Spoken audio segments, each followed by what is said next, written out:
A1 Kannada news Haveri. ನಾನು ಬೀರೇಶ್ ಪೂಜಾರ್. ವೀಕ್ಷಕರೇ, ಇಂದು ಹಾವೇರಿ ಜಿಲ್ಲೆಯ ರಾಣೆಬೆನ್ನೂರು ನಗರದಲ್ಲಿ ಪ್ರತಿ ವರ್ಷದಂತೆ ಈ ವರ್ಷವನ್ನು ಕೂಡ ರೈತ ಮುಖಂಡ ಹನುಮಂತಪ್ಪ ಕಬ್ಬಾರವರ ನೇತೃತ್ವದಲ್ಲಿ ಕನ್ನಡ ಪ್ರಾಥಮಿಕ ಶಾಲೆಯ ಮಕ್ಕಳಿಗೆ ಪೆನ್ನು ನೋಟ್ಬುಕ್ ವಿತರಣೆ ಮಾಡಲಾಯಿತು.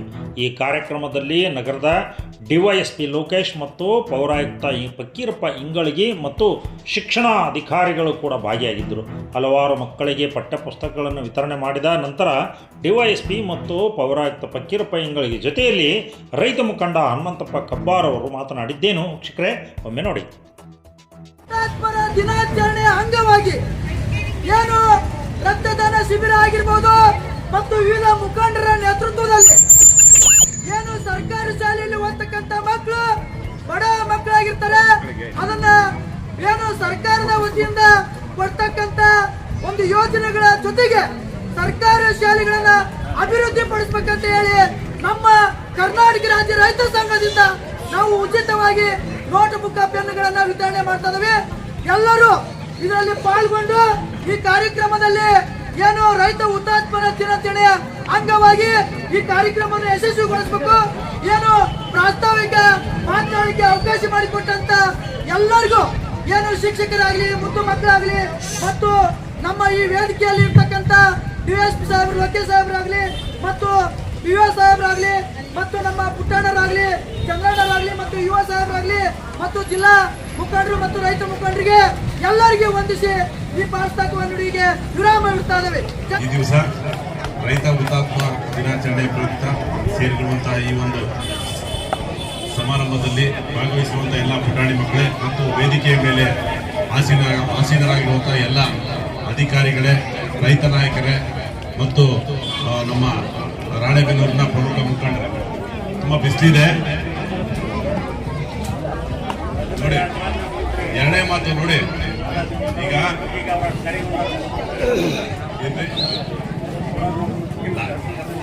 ನೋಡಿ ಮುದ್ದು ಮಕ್ಕಳೇ, ಈ ದಿವಸ ಏನು ನಮ್ಮ ರೈತ ಹುತಾತ್ಮರ ದಿನಾಚರಣೆ ಪ್ರಯುಕ್ತ ಏನು ಒಂದು ಕಾರ್ಯಕ್ರಮ ಮಾಡ್ತಾ ಇದೀವಿ.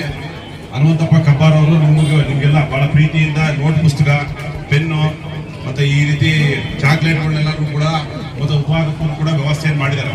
ನೀವೆಲ್ಲ ಶಾಂತ ರೀತಿಯಿಂದ ಕೂತು ಒಂದು 5-10 ನಿಮಿಷ ಕೂತ್ಕೊಂಡ್ರೆ ಎಲ್ಲ ಕಾರ್ಯಕ್ರಮ ಯಶಸ್ವಿ ಆಗ್ಬಿಡುತ್ತೆ. ನೀವು ಕೂತ್ಕೊಂಡು ಕೇಳಬೇಕು 2 ನಿಮಿಷ ನೋಡ್ರಿ. ಈಗ ನಾನು ನಿಮಗೆ ಒಂದು 4 ಕ್ವಶನ್ಗಳು ಕೇಳ್ತೀನಿ. ಲಾಸ್ಟ್ ಟೈಮು ಇದೇ ಮಾಡಿದ್ದೆ ನಾನು.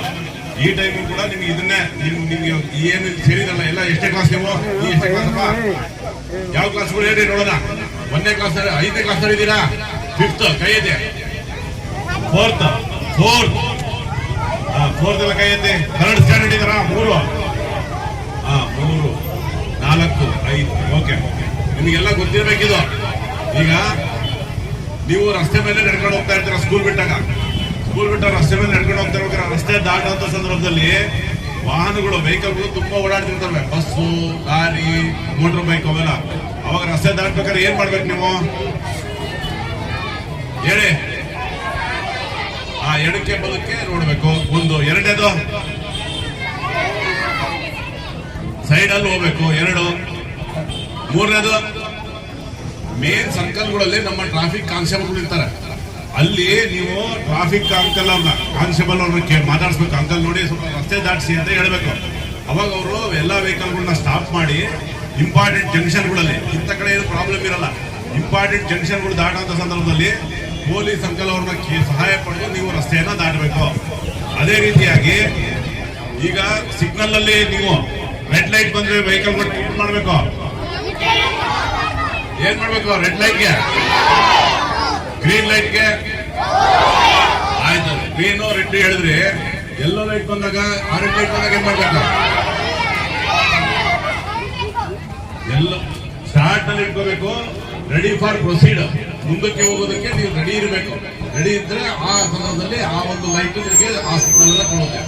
ಮತ್ತೆ ನಿಮಗೆ ಗೊತ್ತಿರ್ಲಿ, ನಿಮ್ಮ ಮನೆಯಲ್ಲಿ ನಿಮ್ಮ ತಂದೆಯವರು ಬೈಕ್ ಅನ್ನ ತಗೊಂಡು ಹೋಗ್ತಾ ಇರ್ಬೇಕಾರೆ, ಅಥವಾ ನಿಮ್ಮ ಅಣ್ಣಂದಿರು ಬೈಕ್ ಅನ್ನು ತಗೊಂಡು ಹೋಗ್ತಾ ಇರ್ಬೇಕಾರೆ, ಅಥವಾ ನಿಮ್ಮ ತಾಯಿಯವರು ಬೈಕ್ ತಗೊಂಡು ಹೋಗ್ಬೇಕಾರೆ ಕಡ್ಡಾಯವಾಗಿ ತಲೆಗೆ ಏನ್ ಹಾಕಬೇಕು ಕೇಳಿ ನೋಡಿ. ಹೆಲ್ಮೆಟ್ ನಿಮಗೆ ಗೊತ್ತಿರ್ಲಿ, ಹೆಲ್ಮೆಟ್ ಹಾಕೋದ್ರಿಂದ ಒಂದು ಜೀವನ ಆರಾಮಾಗಿ ನಾವು ಉಳಿಸಬಹುದು. ಯಾಕಂದ್ರೆ ಸಾಕಷ್ಟು ಏನೋ ಒಂದು ಅಪಘಾತ ಪ್ರಕರಣಗಳು ರಸ್ತೆಗಳಲ್ಲಿ ಸಾವು ಒಪ್ಪೋದು ಹೆಲ್ಮೆಟ್ ಹಾಕದೇ ಇರೋದ್ರಿಂದನೇ ಕಾರಣವಾಗಿರುತ್ತೆ.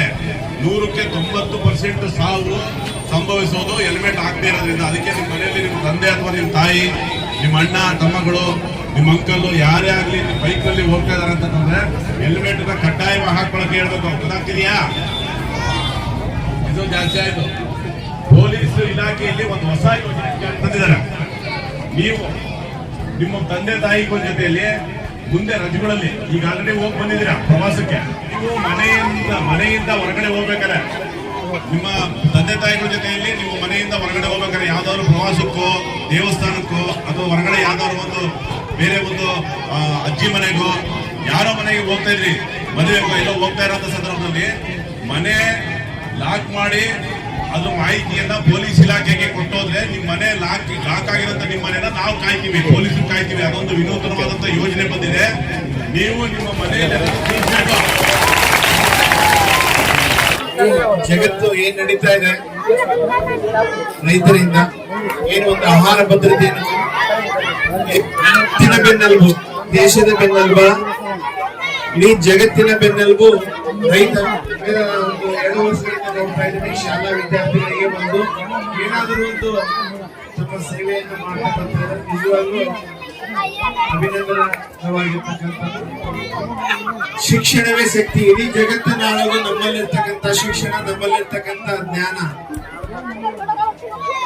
ಅಂತಿಮವಾಗಿ ಈ ಜಗತ್ತನ್ನ ಆಳುವಂತದ್ದು ನಮ್ಮಲ್ಲಿರ್ತಕ್ಕಂಥ ಶಿಕ್ಷಣ, ಒಂದು ಸಂಘಟನೆ, ಇನ್ನೊಂದು ಹೋರಾಟ. ಈ 3 ವಿಷಯಗಳಲ್ಲಿ ನಾವು ಶಿಕ್ಷಣದಿಂದ ಕಲಿಬೇಕಾಗಿರ್ತಕ್ಕಂಥದ್ದು, ಹೋರಾಟದಿಂದ ಕಲಿಬೇಕಾಗಿರ್ತಕ್ಕಂಥದ್ದು, ಸಂಘಟನೆಯಿಂದ ಕಲಿಬೇಕಾಗಿರ್ತಕ್ಕಂಥ ಈ 3 ಅಸ್ತ್ರಗಳು ನಮ್ಮ ದೈನಂದಿನ ಜೀವನದಲ್ಲಿ ಭಾಸವಾಗಿರ್ತಕ್ಕಂಥದ್ದು. ಎಲ್ಲ ಒಂದು ಮುದ್ದು ಮಕ್ಕಳಿಗೆ, ವಿದ್ಯಾರ್ಥಿಗಳಿಗೆ ಒಂದು ಅನುಕೂಲ ಆಗಲಿ ಅನ್ನೋ ಒಂದು ವಿದ್ಯಾದಾನ ಅತಿ ಪ್ರಮುಖವಾಗಿರ್ತಕ್ಕಂಥ ರಾಣೆಬೆನ್ನೂರು ತಾಲೂಕಿನ ಸನ್ಮಾನ್ಯ ಪೊಲೀಸ್ ನಮ್ಮ ನಗರಸಭೆಯ ಮಾಜಿ ಸದಸ್ಯರು, ವಿದ್ಯಾರ್ಥಿ ಎಲ್ಲ ಶಾಲಾ ಶಿಕ್ಷಕರು, ಜಗತ್ತಿನಲ್ಲಿ ಜಗತ್ತು ಏನ್ ನಡೀತಾ ಇದೆ, ರೈತರಿಂದ ಮೂಲಕ ಕಾರ್ಯಕ್ರಮದ ಉದ್ಘಾಟನೆಯನ್ನ ನೆರವೇರಿಸಿಕೊಳ್ಬೇಕು ಅಂತ ಎಲ್ಲರಲ್ಲೂ ಕೂಡ ಪ್ರಾರ್ಥನೆಯನ್ನ ಮಾಡ್ತಾರೆ. ನೋಡಿದ್ರಲ್ಲ ವೀಕ್ಷಕರೇ, ಇದು ಈ ಕ್ಷಣದ ಸುದ್ದಿ. ಇಂಥ ತಾಜಾ ಸುದ್ದಿಗಳನ್ನು ತಾವು ಮೊದಲು ನೋಡಲು ನಮ್ಮ ಚಾನಲನ್ನು ಸಬ್ಸ್ಕ್ರೈಬ್ ಮಾಡ್ಕೊಳ್ಳಿ, ಲೈಕ್ ಮಾಡಿ, ಶೇರ್ ಮಾಡಿ ಅಂತ ಹೇಳ್ತಾ ಮುಂದಿನ ಮತ್ತೊಂದು ಭಾರಿ ಸುದ್ದಿಯೊಂದಿಗೆ ಭೇಟಿಯಾಗೋಣ. ಅಲ್ಲಿವರೆಗೂ ನಮಸ್ಕಾರ.